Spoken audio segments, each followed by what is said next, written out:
자, 제가 얼굴이 가려서 그림부터 하나 보여드리겠는데, 여기가 그 1월 31일 날 제가 방문해가지고 직접 그 퇴적 오염토를 함안보에서 채취하는 장면입니다.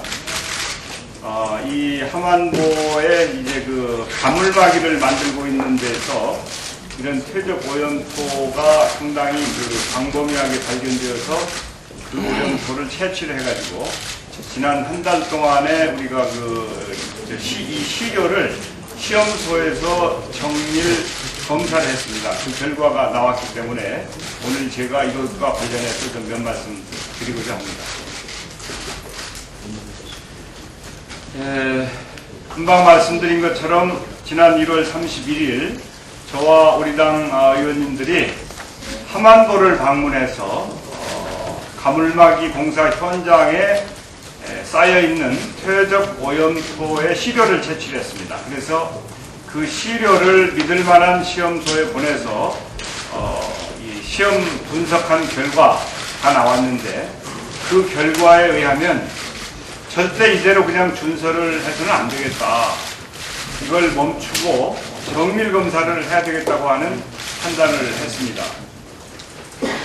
다시 말해서 4대강 공사는 이렇게 일방적으로 밀어붙일 일이 아니고 즉각 중단하고 필요한 조치들을 미리 취해야 되겠다고 하는 것이 민주당의 입장입니다.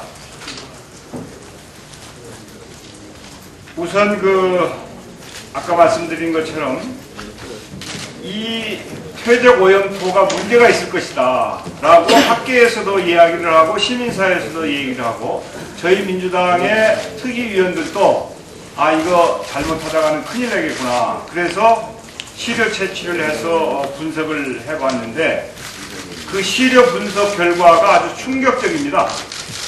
첫째는 그 발암물질인 디클로로메탄이 기준치의 20.7배가 검출됐습니다. 부유물질과 질산성 질소 역시 각각 85배와 80배가 넘는 것으로 분석이 됐고요. 중금속도 8개 항목이 검출됐고, 그 중에 맹독성인 유가 크롬이 토양 우려 기준에 근접하게 검출되었다고 조사 결과가 나왔습니다.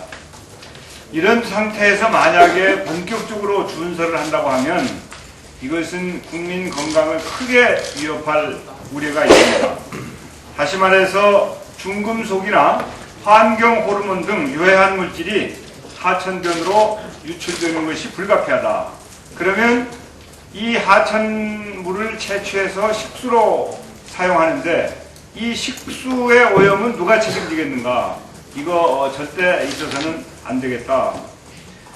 더 큰 문제는 이 4대강 공사에 대해서 전체적으로 제대로 조사한 적이 없다고 하는 것이 가장 큰 문제입니다. 아시다시피 환경영향평가 등을 비롯해서 원래 이런 정도의 대형 국책사업을 할 경우에 해야 될 예비타당성 조사, 환경영향평가, 또 문화재 지표조사 등 모든 것들을 제대로 하지 않고 날림으로 졸속으로 처리하는 것이 가장 큰 문제입니다. 4대강 전체에 16개의 보를 설치하게 되어 있는데 여기에 오염 퇴적토가 얼마나 있는지, 어떤 위험이 있는지 지금 아무도 모르지 않습니까? 제대로 된 환경영향평가가 없이 4대강을 밀어붙이는 것은 절대 있어서는 안 되겠다. 특히 이번 4대강 공사가 졸속이다라고 대표적으로 우리가 실증적으로 말씀드릴 수 있는 것이 함안보입니다. 원래 함안보의 관리 수위를 7.5m로 하기로 설계를 했습니다. 그런데 그 지역에 침수가 우려된다라고 하는 학계의 지적에 따라서 그 관리 수위를 5.5m로 낮추기로 결정을 하고 설계 변경을 벌써 하기로 했습니다. 이게 가물막이 단계에서 벌써 설계 변경을 하고 있다고 하는 것이 이 공사가 얼마나 졸속적으로 추진되었는가 하는 것을 여실히 보여주는 것이고, 여기에다가 더해서 퇴적 오염토에서 발암물질까지 나왔다. 이거 누가 책임집니까? 이거 절대로 그대로 그냥 밀어붙여서는 안 되고 국민의 건강을 위협하는 졸속 공사를 즉각 중단하고 정밀조사를 해야 된다고 하는 점을 강조합니다. 네. 이어서 4대강 사업 저지 집행위원장이신 이석현 의원님께서 하만보 분석 결과를 자세히 보고드리겠습니다. 예, 방금 우리 대표께서 우려의 말씀을 하신 바와 같이 정말 충격적인 결과가 나왔어요. 이것을 지난번에 우리 특위에 김진애 간사님을 비롯한 여러 의원님들이 우리 정석인 대표님 모시고 가서 하만부에서 시료 제출을 했었습니다. 그때 그 퇴적 모니터를 동의대학 시료 분석센터에다가 분석 의뢰를 했었어요. 그리고 아울러서 또 가톨릭대에다도 김조관 교수께 했었고, 그래서 그런 결과가 이제 나온 것입니다. 나왔는데 이 발암물질인 디클로로메탄이 이 하천 기준의 20배가 넘게 충격적으로 많이 나왔어요. 그러면은 이 디클로로메탄이라는 것이 뭐냐 하면은 이게 휘발성이 있는 독성이 강한 액체입니다. 이것이 페인트 닦아낼 때 쓰는 그런 겁니다. 이게 얼마나 강한 것인지 짐작이 가죠. 이 독성의 영향은 중추신경계를 동물의 중추신경계를 저하를 시킵니다. 이런 것이 이렇게 많이 나왔는데 여기에 대해서 아무런 정보가 대책이 없고 심지어 퇴적토에 대한 그 기준까지도 우리나라에 없어요. 우리나라는 일반 토양에 대한 기준만 국토해양부에 만들어져 있지 이 퇴적토에 대한 이런 독성물질에 대한 기준은 우리가 미국 당국 것을 가지고 우리가 쓰고 있는 것입니다. 미국 해양환경청 NOAA라고 하는 그 기준을 가지고 우리가 볼 때 여기 크롬도 아까 얘기한 유가 크롬 얘기가 나왔죠. 크게 위반이 되고 있고 시안도 위반이 되고 있고 이래서 우려 기준이라 걱정할 만한 기준이라는데 근접해가지고 있다는 것입니다. 제가 긴 설명하기보다도 우리 실무자가 이렇게 그 위험도를 아까 우리 이제 그 모니터 사진을 대표께서 보여주셨습니다만은 이번 분석 결과를 또 명료하게 이렇게 만들었어요. 그래서 한번 보면은 이 하만보 퇴적오염토의 수질 분석을 하니까 디클로로메탄이 기준치가 0.02mg/L인데 얼마가 나왔냐면은 그 20배가 나와버렸어요. 20.7배.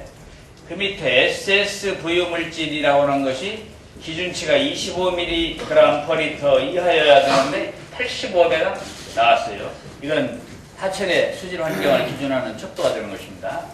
기타 암모니아성 질소, 질산성 질소, 아모니아성 질소, 질산성 질소가 80.18배가 나오고 이와 같이 도표와 같이 심각한 이런 지금 현상들이 이 실험 결과, 전문기관의 분석 결과 이렇게 좀 나오고 있는 것입니다.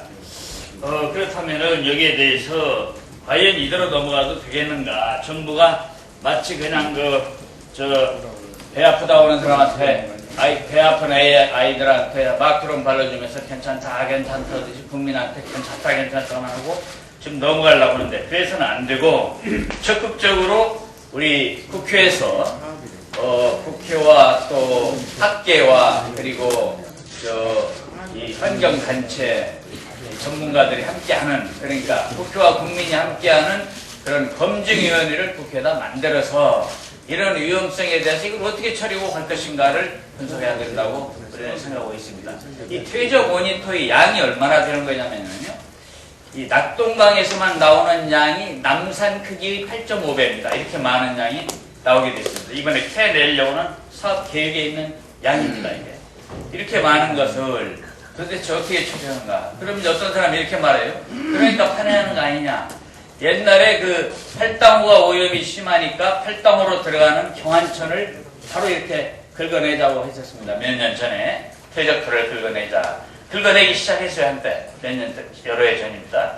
그랬더니 가만히 놔두면 땅속 깊숙이 묻혀 있어서 안정화돼 있어서 괜찮은 것을 파내니까 그 물속에 그게 녹아드니까 파면서 물고기들이 죽고 각종 위험물질이 막 나와서 인체에 더욱 괴롭다 팔당호에. 그래서 중단했던 사례도 있어요.